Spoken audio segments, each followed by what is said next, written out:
Once again, the historians are with us. Craig Shirley, presidential historian, Reagan biographer, and Doug Wead, presidential historian and former advisor to George H.W. Bush. Gentlemen, welcome back.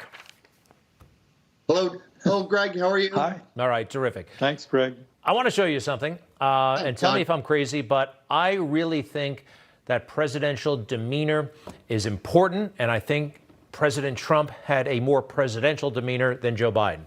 Look at these guys side by side. I watched closely an interview with Joe Biden today on NBC. He conveyed nervousness and fear throughout the interview. Nervousness and fear are probably the last things I would associate with Donald Trump and the last things I would associate with an effective president. What do you think, Doug? Well, I think that Joe Biden is self-conscious and nervous, and all the Democrats are, because what they're doing is so fraudulent and phony.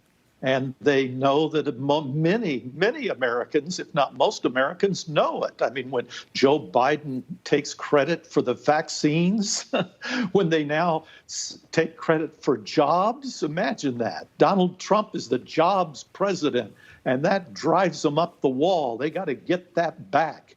You remember when Obama and Biden took power, for the first 2 years, everything that happened, they blamed on George W. Bush. It was George's fault. We can't turn the ship of state around in just a few months. We inherited this mess. But now they're trying to take credit in the first 100 days on everything that Trump did without giving him any credit for it.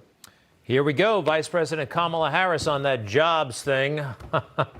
This is empirically, I believe, just matter of public record and data, totally wrong. But take a listen.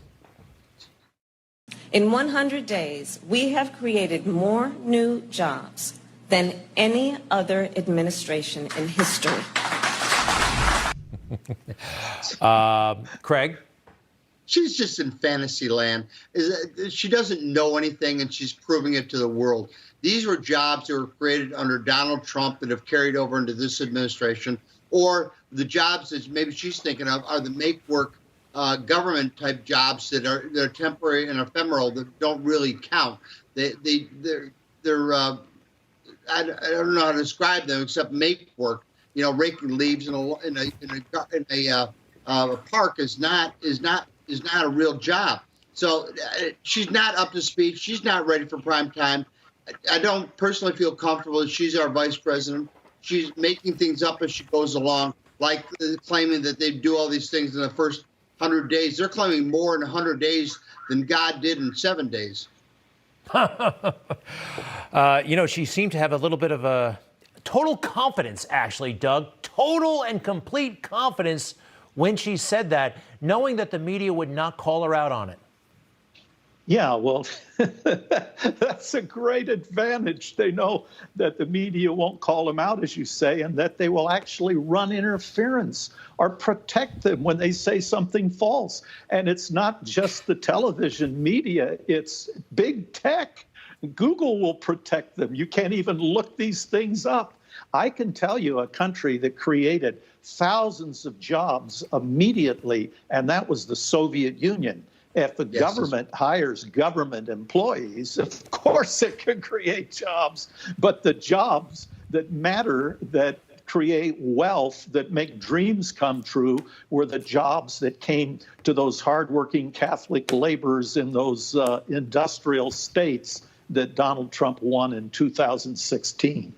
You know, earlier in the show, we played a slew of comments from historians, prominent Democrats, who said that what happened on January 6th was the worst thing that happened in this country since the Civil War. Joe Biden said that on the other night when he made his big speech, which is, I mean, obviously that is incorrect, but somehow it has taken hold in at least the left's public consciousness that January 6th, where one person, not 5, not 6, not Officer Sicknick, but one person, Ashley Babbitt, was killed on January 6th. And this is the worst thing there. And by the way, we were back in business. The government was back in business within hours. Isn't that right, Craig? I mean, it wasn't like the World Trade Center, which, immobilized the country for months. It was back in business in hours. Yes, it was back in business in hours.